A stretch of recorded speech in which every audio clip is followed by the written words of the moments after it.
Welcome once again. अब हम एक और ऑपरेशन देखेंगे। सबसे इम्पोर्टेंट ऑपरेशन है मैट्रिसेस का, मल्टीप्लिकेशन ऑफ मैट्रिसेस। अब आपने दो मैट्रिक्स को मल्टीप्लाई करना है, तो मल्टीप्लिकेशन की पॉसिबिलिटी कहाँ पे होगी वो सबसे पहले हम लोग चेक कर लेते हैं। सपोज कीजिए कि एक मैट्रिक्स आपके पास ए है, इसका ऑर्डर एम क्रॉस एन है। एक और मैट्रिक्स आपके पास है बी, एन क्रॉस पी। आपने इन दोनों मैट्रिक्स को मल्टीप्लाई करना है, तो मल्टीप्लिकेशन कब पॉसिबल होगा। तो यहां मैं कंडीशन लिख रहा हूं, column in A equals to rows in matrix B. Columns in matrix A equals to rows in matrix B. देखिए, आप मल्टीप्लाई तभी कर पाएंगे, ये सबसे इंपॉर्टेंट कंडीशन है। ए को अगर आपने बी से मल्टीप्लाई करना है, तो ए का जो कॉलम है, नंबर ऑफ कॉलम्स जो है ए में, वो बी के नंबर ऑफ रोज के इक्वल होने चाहिए, तभी आप इसको मल्टीप्लाई कर पाएंगे। अदरवाइज ये पॉसिबल ही नहीं होगा। Multiplication is not possible. अगर ये कंडीशन आपके पास नहीं आ रही है, तो वहां पे आप क्या लिखेंगे, मल्टीप्लिकेशन इज नॉट पॉसिबल। अब जब आपने उसको कंडीशन को चेक कर लिया, तो अब इसका रिजल्टेंट आएगा। जब आप मल्टीप्लाई करेंगे तो ये नई मैट्रिक्स आपको मिलेगी। तो वो किस ऑर्डर की होगी, देखिए, जब आप मल्टीप्लाई कर रहे हैं, तो आप सपोज कीजिए कि आपको सी मैट्रिक्स मिल गया, ए को आपने बी से मल्टीप्लाई किया, ए इंटू बी। इसको मैं यहाँ पे सी आई जे से लिख लेता हूँ। सी का जो एलिमेंट है सी आई जे से रिप्रेजेंट करते हैं। अब यहाँ पे इसका ऑर्डर क्या होगा, तो ऑर्डर बड़ा सिंपल सा है फाइंड करना। जो यहाँ कॉमन चीज देखिए, जो मैंने सर्कल भी किया है, एम क्रॉस एन है, एन को सर्कल किया है, बी एन क्रॉस पी है, एन को सर्कल किया है, इसको आप हटा दीजिए। अब जो सी मैट्रिक्स आपको मिल रही है, इसका जो ऑर्डर होगा वो होगा एम क्रॉस पी। जो कॉमन था इसमें वो आपने ओमिट कर दिया, रिमूव कर दिया। अब आपको मैट्रिक्स क्या मिल रही है, एम क्रॉस पी की मैट्रिक्स मिल रही है। तो नया मैट्रिक्स आपके पास आ गया सी आई जे एम क्रॉस पी। इसका ऑर्डर आपको पता चल गया। अब जब आपने इसका ऑर्डर पता कर लिया, अब देखिए इसकी मल्टीप्लिकेशन हम करते कैसे हैं। सबसे इंपॉर्टेंट चीज यही है इसमें। तो अब एग्जाम्पल से इसको समझ लेते हैं। यहाँ पे मैं एक मैट्रिक्स बना रहा हूँ, A11 A12 A21 A22। ये 2 क्रॉस 2 की मैट्रिक्स है। एक और मैट्रिक्स में यहाँ पे लिख रहा हूँ बी, उसमें रोज 2 होने, यहाँ कॉलम 2 है तो यहाँ 2 रोज होनी चाहिए। तो 2 रोज बना लेते हैं, B11 B12 B21 B22।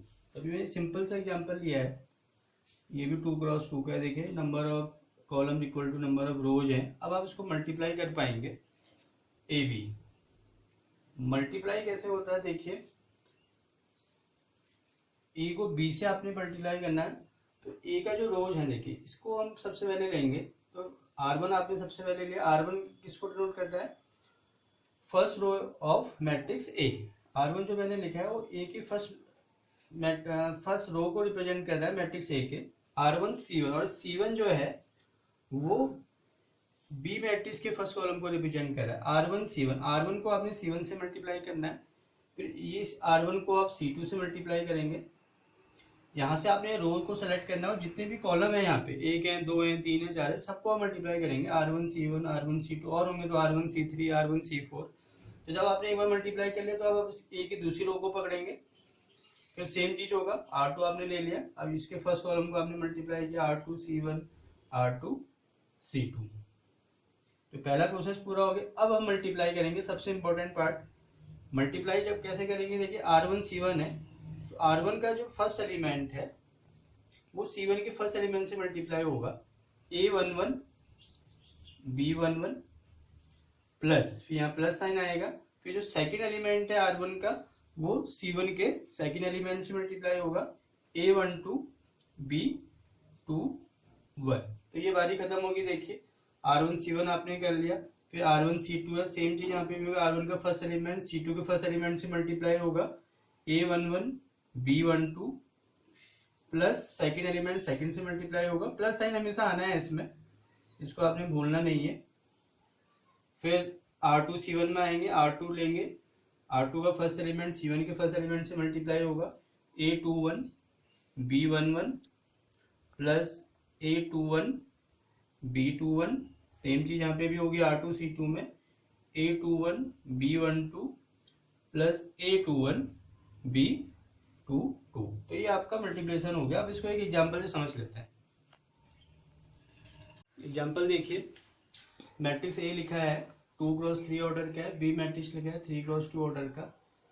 तो नंबर ऑफ कॉलम इन ए ये 3 है, यहाँ पे रोज और इनका बी वो भी 3 है। तो अब ए को बी से मल्टीप्लाई कर पाएंगे, ठीक है। अभी बी को ए से मल्टीप्लाई कर पाएंगे नहीं कर पाएंगे उसको बाद में देखेंगे। ए का मल्टीप्लिकेशन बी से पॉसिबल है। तो जब हम मल्टीप्लाई करेंगे तो एक नया मैट्रिक्स मिलेगा। तो जो कॉमन चीज इसको हटाते हैं, ठीक है, 2x2। तो 2x2 का मैट्रिक्स बनना है तो 2 रो 2 कॉलम होगी, वो मैंने पहले यहाँ पे लिख दिया है, ठीक है। इससे कोई गड़बड़ी नहीं होनी है। अब हम मल्टीप्लाई करते हैं। देखिए बड़ा सिंपल है, जो मैंने आपको प्रॉपर्टीज में भी बताया था। R1 C1, R1 जो है ए का कॉलम है, C1 बी का कॉलम है। अब हम मल्टीप्लाई करेंगे, फर्स्ट को फर्स्ट से करना है। यहाँ 1 है, यहाँ भी 1 आपको दिख रहा है तो 1 आ गया। फिर प्लस साइन हमेशा होगा। 3 को आप 0 से मल्टीप्लाई करेंगे तो ये 0 हो गया, प्लस 2 2 जा 4, 1 + 0 + 4, ये R1 C1 हो गया। R1 का फर्स्ट एलिमेंट C1 के फर्स्ट एलिमेंट से मल्टीप्लाई होगा, प्लस R1 का सेकंड एलिमेंट C1 के सेकंड एलिमेंट से मल्टीप्लाई होगा, प्लस R1 का थर्ड एलिमेंट C1 के थर्ड एलिमेंट से मल्टीप्लाई होगा। ये एक फर्स्ट एलिमेंट बनेगा जो मल्टीप्लिकेशन करने के बाद मैट्रिक्स आपको मिलेगी R1 C1। फिर देखिए R1 C2 में भी ऐसे ही होगा। R1 का फर्स्ट एलिमेंट C2 के फर्स्ट एलिमेंट से, यहाँ 1 है, यहाँ पे 4 नजर आ रहा है, 1 × 4 4, प्लस 3 × 1 3, 2 × 3 6, R1 C2 भी हो गया। नेक्स्ट में आते हैं R2 C1। अब सेकंड रो को लेंगे आप ए के। अब यहाँ बी का फर्स्ट कॉलम, 0 को 1 से मल्टीप्लाई किया 0, प्लस 1 को 0 से मल्टीप्लाई करेंगे 0, प्लस 4 2 जा 8 आ गया यहाँ पे। अब R2 C1 0 को 4 से मल्टीप्लाई किया 0, 1 × 1 4 × 3 12। इसको हम ऐड कर लेंगे तो हमारा आंसर आ जाएगा 5 8 4 3 7 13। तो ये आपका मल्टीप्लिकेशन हो गया। तो ये सिंपल सा एग्जांपल है इसका। अब देखिए, जब आप b को a से मल्टीप्लाई करना चाहेंगे तो b में जो नंबर ऑफ कॉलम है वो a के नंबर ऑफ रोज के इक्वल है।